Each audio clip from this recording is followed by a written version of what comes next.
You ask Tiger to solve.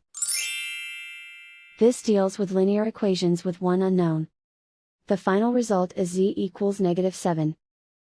Let's solve it step by step. Simplify the expression. Simplify the arithmetic.